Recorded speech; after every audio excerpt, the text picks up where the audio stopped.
Hello there, it is Jo from Minerva. Today I have got a teeny weeny video, but hopefully helpful, to show you how to put the hardware on jeans, and I'm talking about the rivets and metal buttons. Sometimes you can work really hard to make a pair of jeans and it's really beautiful, and then you get that little packet with just a few instructions on the back, and you don't want to spoil your jeans with your finishing touches at the end, because they're the thing that make it look special and really professional. It is one of those jobs that you need to do with confidence, so there are a few tools that you need so that you are attacking the job and knowing that you're going to get a good result. You'll need a mat, or something that if your rivet makes a mark, it doesn't make a mark on your table. An awl or a spike that will just give your fabric a little start. If you can get a little hole in your fabric before you start, when you touch the metalware, you won't bend the metalware because it's trying to get through the woven fabric. So an awl or a bradawl is useful, and also you'll need a hammer. It's always good to put your jeans hardware into your garment on a table, on a flat surface. If you try and do it on the floor because you think you can get a bigger hit on the floor and you're not going to damage your furniture, you actually get a bit of a bounce off from your carpet or a rug or whatever, and then you won't be able to put your jeans hardware in square, because you will get an angled movement in the pin and then it won't sit on completely square. So you need to do it on a hard surface like a table. It's sometimes even better if you go and do it outside, on a drive or on a patio, or on a back doorstep, or somewhere where you've got a proper hard surface. I've been making the Dawn jeans and I've got to the final finishing stages where I'm going to put on the metal hardware. Let's have a look at, first of all, putting on a jeans button. Last part of the button fly is to attach the buttons. So you need to position your buttons by using the buttonholes. Don't mark the center of the buttonhole, because when you wear your jeans they will be pulling out a little bit. So the point that the button needs to be is on the outer edge. On the Dawn jeans it is quite close to the edge of the extension. The jeans button comes in two parts, a little spike pin and the button. You can get different finishes of the button. This one is called bronze. It depends what you've chosen for your top stitching and colour finishes.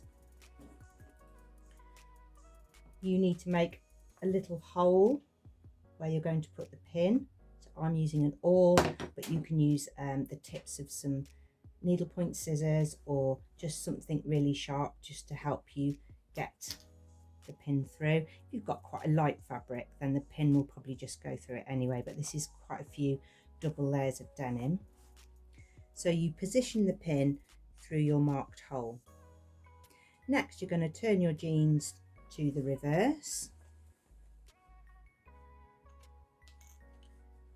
place the pin into the hole on the back of the jeans button and hit it with a hammer.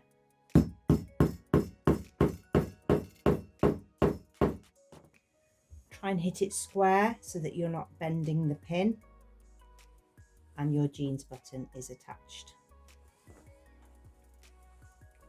That goes through your button fly,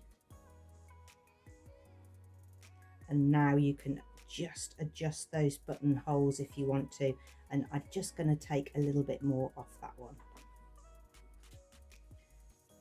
You don't want them to be too big, otherwise your button fly will sort of start to bag out a little bit. So it really does need to be the bare minimum to get the button through, because the fabric will stretch over time.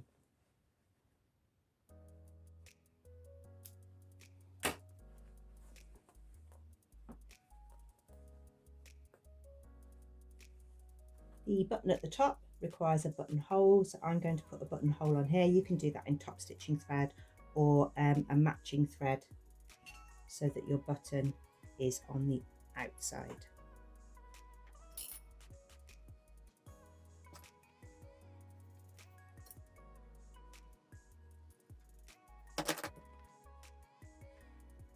Little rivets make the perfect finish for a pair of jeans. You don't have to have them, but they do make them look really authentic. I like to put rivets particularly at the top of my back pockets because that's where I've got quite a few layers of fabric folded under. It's where I've gone forwards and backwards maybe to try and secure my top stitching, or I've tied a knot at the back and I need to just hold down those corners so that they're really firm for if you're putting your hand in and out of your pocket. So let's see how you put on little jeans rivets. So we normally match these up with the colour of the buttons. So I've got bronze here. Again, this comes in 2 pieces.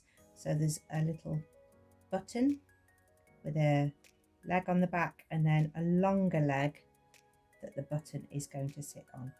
You do need a good tool for piercing the fabric here. So I'm going to put one at the top of the pocket. The piece with the leg, the longest leg on, goes from the back through the hole and through to the right side. Now the little button goes on top. You can squeeze them together just to get them started, and then you can give them a little tap with a hammer on the back, and that splays out the circle on the back. I'm also going to put some at the top of my back pockets.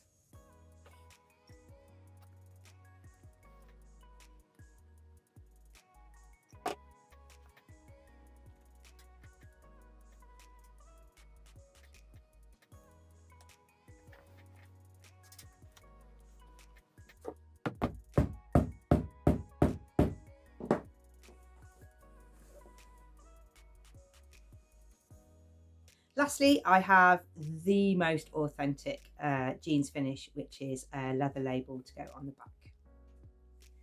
My last little finishing touch is a leather label, which I've treated myself to, and this goes over the right pocket, past the belt loop, and sort of halfway between the distance of the back pocket.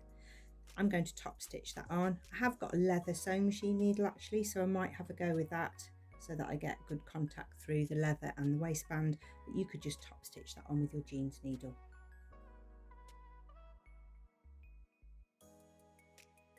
Our jeans hardware comes in different finishes, so you can get a silver finish or a bronze finish. It depends what your top stitching thread is like. I've got a brown top stitching thread on here, so I chose all of the bronze finishes for my jeans hardware. Do go over and take a look at all of the accessories that go with jeans making. You can also check out some jeans patterns if you are thinking about making jeans and you want to find out which ones would suit you best. It's really good to check out Minerva makers. You can look up the closet core ginger jeans. These are the Megan Nielsen Dawn Jeans. You can look at the True Bias Lander pants, which are sometimes in denim and sometimes in a cotton or a canvas. You could also check out the Jesser jeans by Tilly and the Buttons. They're a bit more of a sort of 70s style, but there's lots to look at, lots to see, and you can go and see how people have added the finishing touches to their jeans. Thank you very much for watching. See you again soon.